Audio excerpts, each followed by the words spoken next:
Greetings from Shanghai. My name is Michael Schmela and I'm the Managing Director from TaiyangNews. I'd like to welcome you to the TaiyangNews and SNEC energy storage, hydrogen and fuel cell leadership conversations. And I'm very happy to have with me today Yingge Wang, who is the Vice President Hydrogen at LONGi, responsible for the hydrogen business of the company. Yingge. Hello, Michael. Nice meeting you. Nice to meet you. Yingge, everyone knows LONGi and solar. That's a household name. You had played an instrumental role in developing the solar sector, doing so many things, being instrumental in the move to monocrystalline, getting to larger wafers, doing so many things that helped getting costs down. How does hydrogen fit into LONGi's business strategy? So explain us how LONGi has developed its hydrogen business.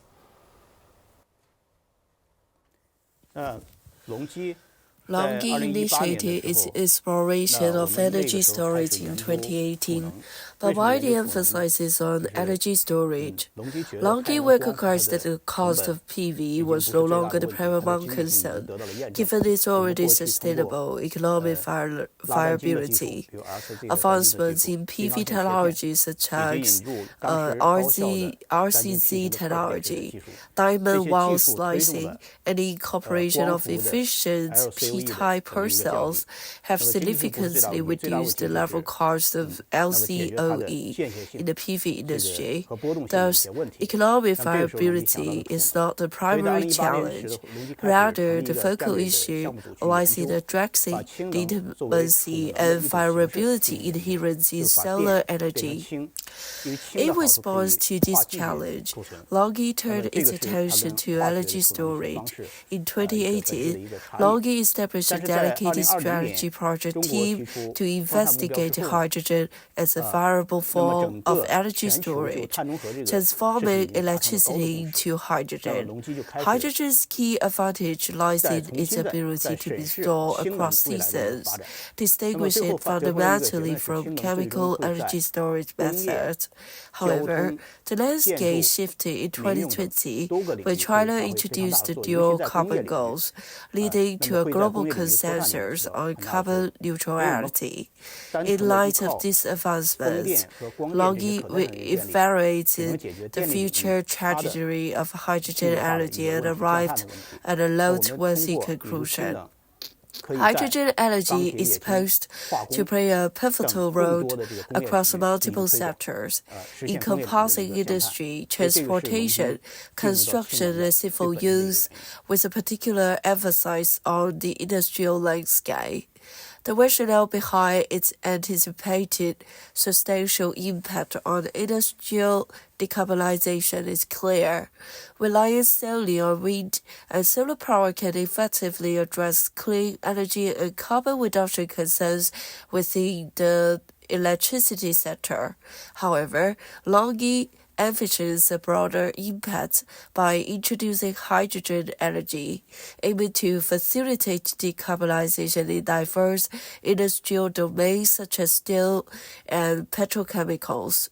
This strategy move aligns with the company's commitment to reducing carbon emissions within the industrial sphere. In essence, this marks the fundamental motivation behind LONGi's foray into the world of hydrogen energy. So I think we are now in 2023, end of 2023, so 4 or 5 years, that's not a long time, but nevertheless, and I think also many people don't know that when you talk to them about that LONGi has become the market leader in electrolyzers. So that means one has to really emphasize that LONGi is the largest manufacturer of electrolyzers in the world. So how did that happen? LONGi made a strategy decision to enter this venture. In March 2021, we officially launched a LONGi hydrogen company to spearhead our endeavors in this field. The progress in this sector has been notably swift.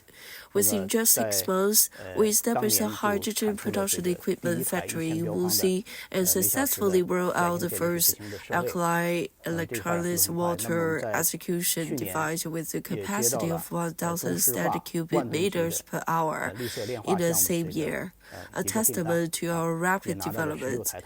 In the next year, we secured substantial orders for a green refining project from Sinopec, involving the installation of 60 sets of electrolyte cells.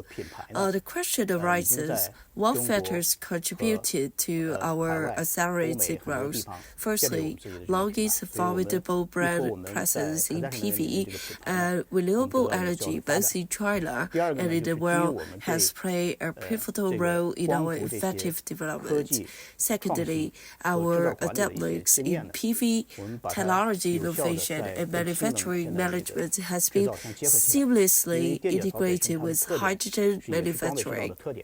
Electrolytic cells, with their unique equipment manufacturing characteristics, demand considerable research and development.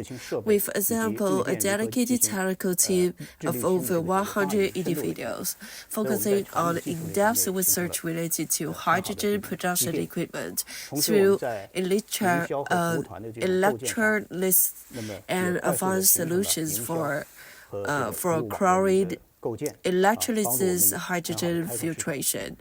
These hacks empower us to accumulate significant technological expertise in our product offerings.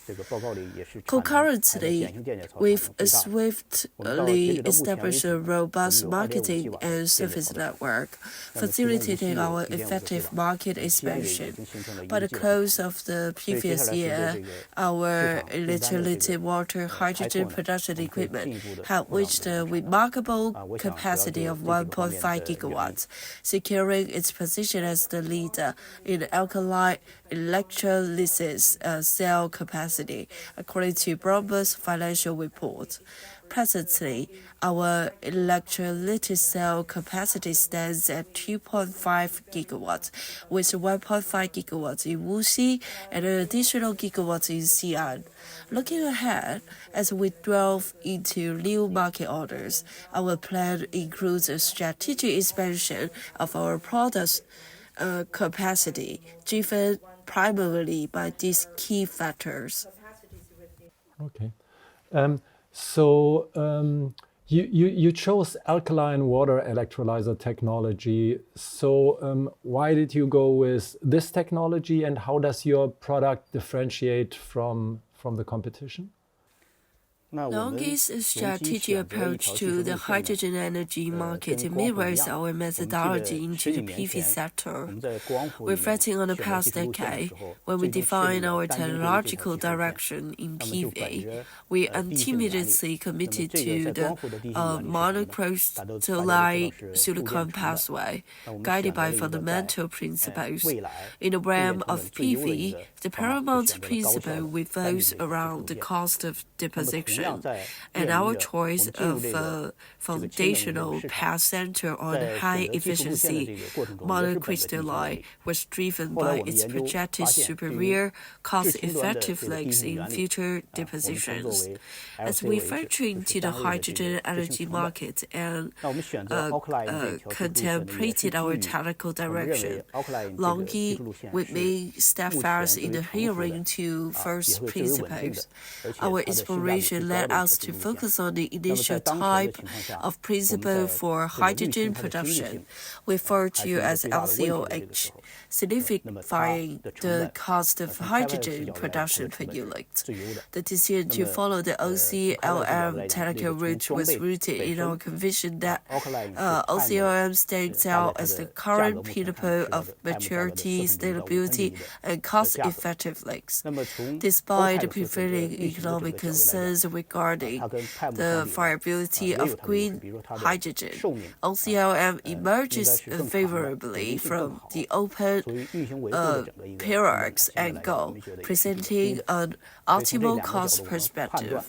Assessing the equipment itself, the price tab hovers at approximately 1/4 to 1/5 of the pound price. Operationally, LCOM holds a sway over palm, boasting a longer lifespan and greater stability, resulting in lower overall operational and maintenance costs.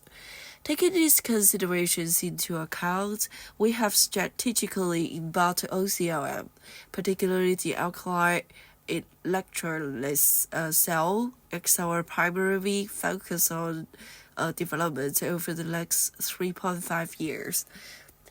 Currently, we remain actively engaged in forward-thinking research, delving into and fortifying our understanding of other foundational concepts such as palm and AM. Okay, you mentioned already cost was the reason to go for alkaline, and cost is of course at the moment still an issue for green hydrogen in particular.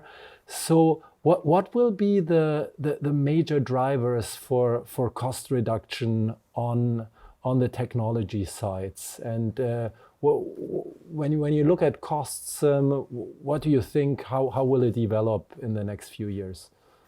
Okay. Currently, the predominant components of hydrogen production costs lies in electricity costs, constituting approximately 70% to 80% of the total.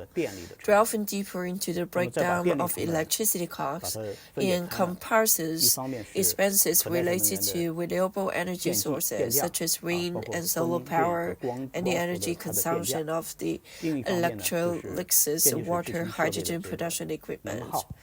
To curtail the electricity costs associated with hydrogen production through electrolysis, we are pursuing two primary strategies. Firstly, we persist in driving down the cost of renewable energy sources, encompassing wind and solar power, as well as advancement in energy storage. Secondly, our focus is on reducing the electricity consumption per unit of hydrogen produced. In February of this year, LONGi introduced the LONGi ALK High-1 product, effectively lowering the direct current consumption of electrolysis water hydrogen production from around 4.5 to 4.6 kilowatts to approximately 4.0 to 4.3. This substantial reduction in energy consumption not only enhances efficiency, but also plays a pivotal role, expected to contribute over 2 to 3 percentage points to the internal rate of return.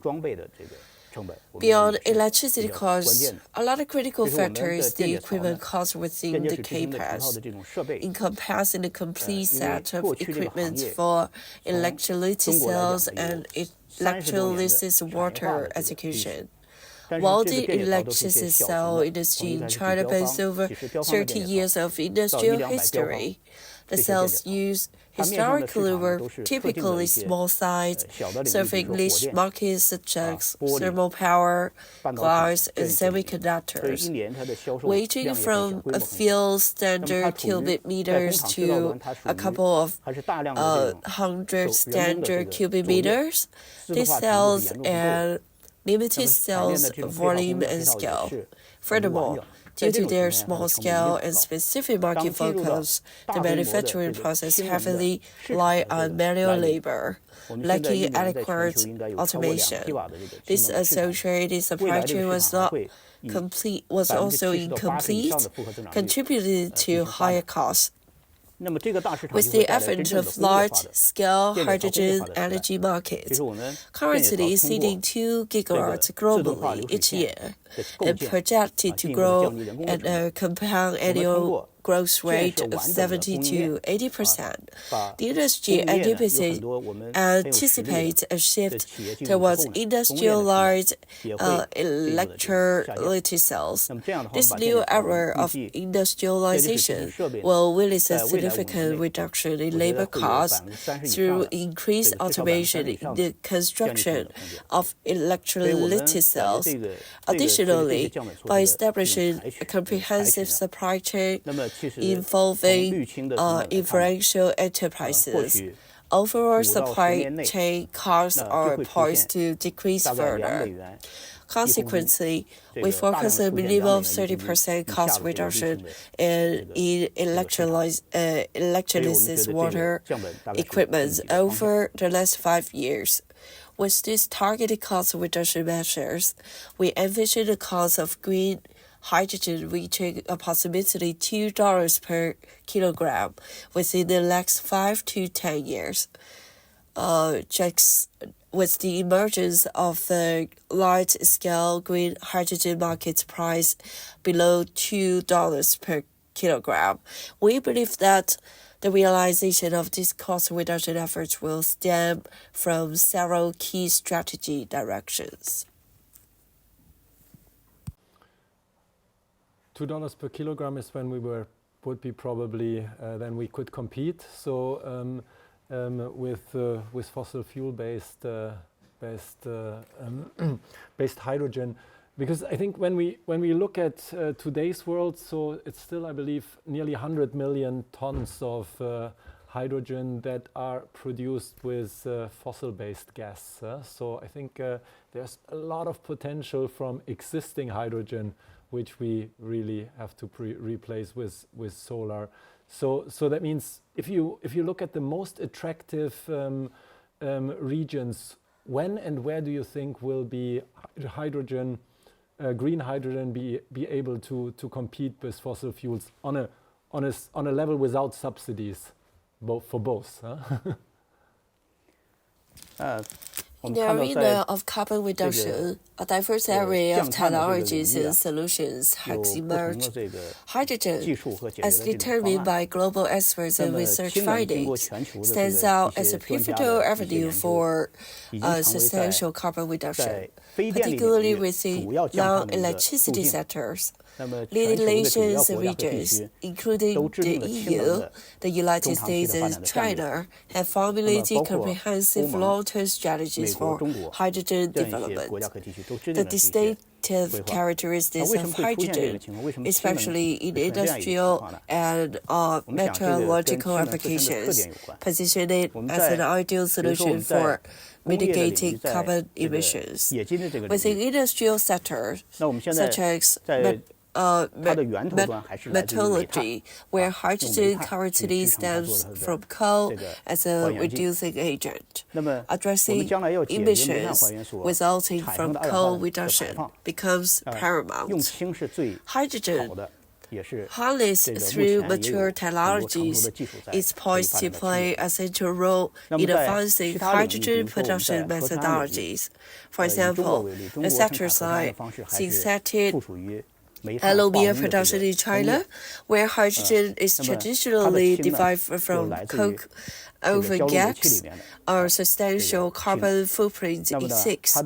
Transitioning to green synthetic ammonia production, utilizing hydrogen generated through electrolysis powered by wind and solar energy presents an eco-friendly solution.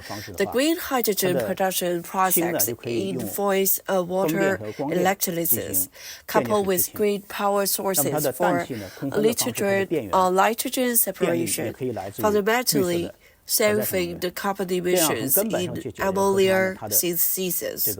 One of the primary advantages is the absence of the carbon emissions throughout the entire green hydrogen production process. Moreover, when extending hydrogen applications downstream into the chemical industry, challenges related to hydrogen storage and transportation can be effectively mitigated. For instance, synthesizing methanol from hydrogen without in a liquid substance, easily stored at room temperature, offering practical and mature storage solutions. The integration of hydrogen into downstream applications, such as the development of green methanol as a maritime fuel, underscores its versatility. Leading companies like SNEC are actively exploring the use of green methanol as a sustainable alternative to traditional fuels like natural gas or diesel, making substantial contributions to carbon reduction in the shipping industry. The aviation sector also envisions the potential of green aviation fuel, replacing conventional kerosene by coupling hydrogen with carbon dioxide, resulting in a green aviation fuel that facilitates decarbonization. In the realm of energy storage, hydrogen provides a solution to the challenges associated with long-term storage of chemical energy. The conversion of electricity into hydrogen theoretically allows for extended and efficient storage. Moreover, if hydrogen is further transformed into synthetic ammonia or methanol, it becomes easily storable, presenting a promising avenue for energy storage. In conclusion, our exploration of hydrogen reveals numerous benefits, and we believe in its promising future. Hydrogen stands as a key player in carbon reduction across different sectors, offering solutions to long-standing challenges and contributing to a more sustainable and environmentally friendly energy landscape. Let's maybe talk briefly about also the state of hydrogen today. So as you said, it has a lot of potential, but at the moment it is still expensive, green hydrogen, if you compare with gray hydrogen or other colors.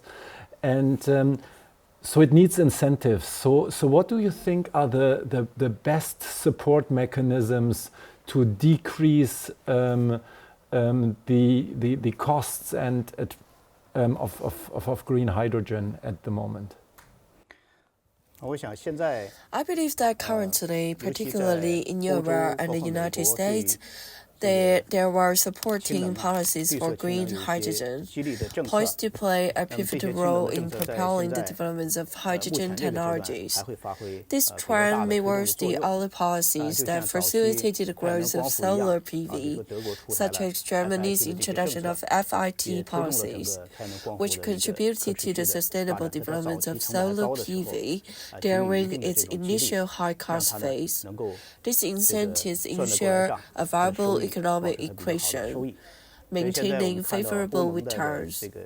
Currently, substantial subsidies for electrolytic hydrogen production exist in the EU, reaching approximately €4 per kilogram, while in the United States, subsidies can extend up to $300 per kilogram.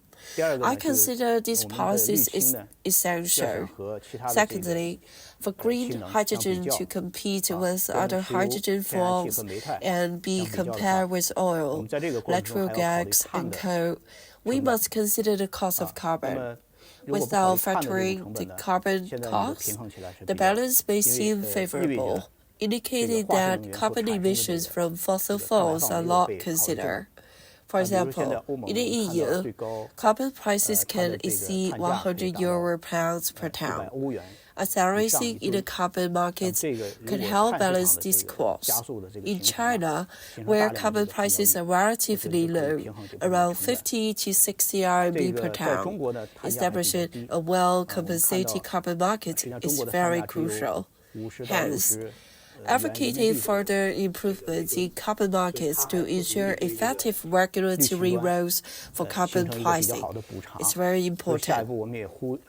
Certainly, we believe that market forces will drive the progress of the entire industry, drawing parallels with the solar PV industry, which has grown from a few gigawatts to around 350 gigawatts globally. The rapid developments at a market scale has propelled the entire supply chain into large-scale production, leading to cost reduction. In this process, we see market-driven development as critical. However, a significant bottleneck in the global hydrogen industry is the challenge of hydrogen utilization.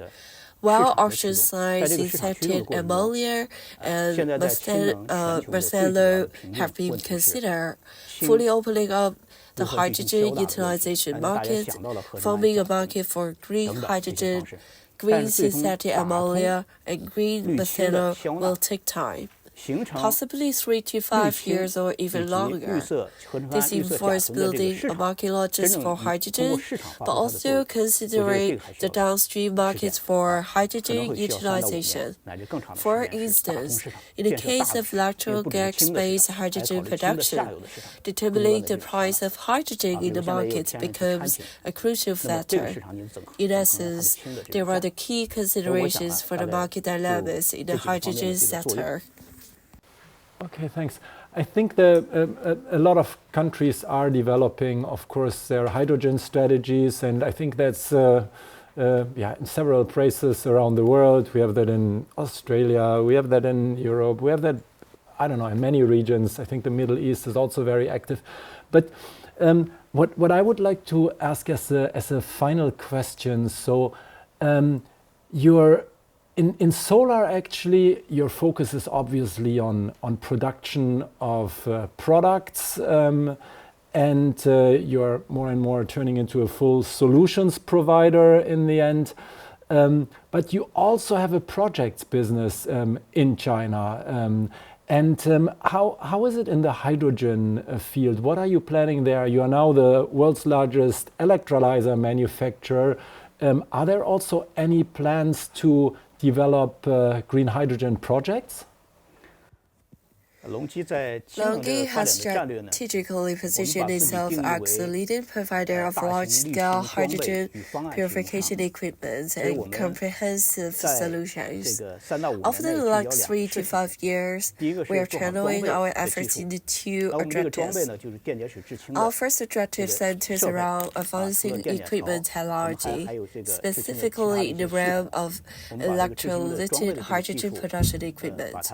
Beyond traditional electrolyzers, we are driving continuous technical innovation in other hydrogen production systems. This involves ongoing advancements in materials and optimizations in process.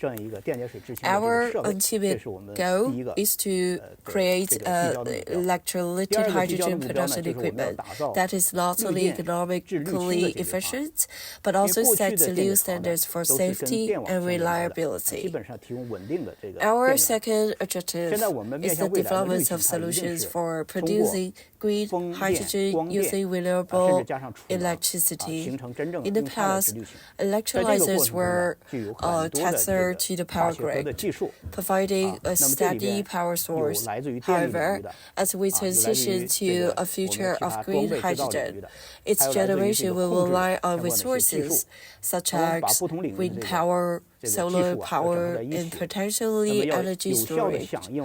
Achieving this transition requires a fusion of chemical and technical expertise from the power sector, equipment manufacturing, and control systems. Our goal is to seamlessly integrate these diverse technologies to address the intermittent and fluctuating nature of renewable energy.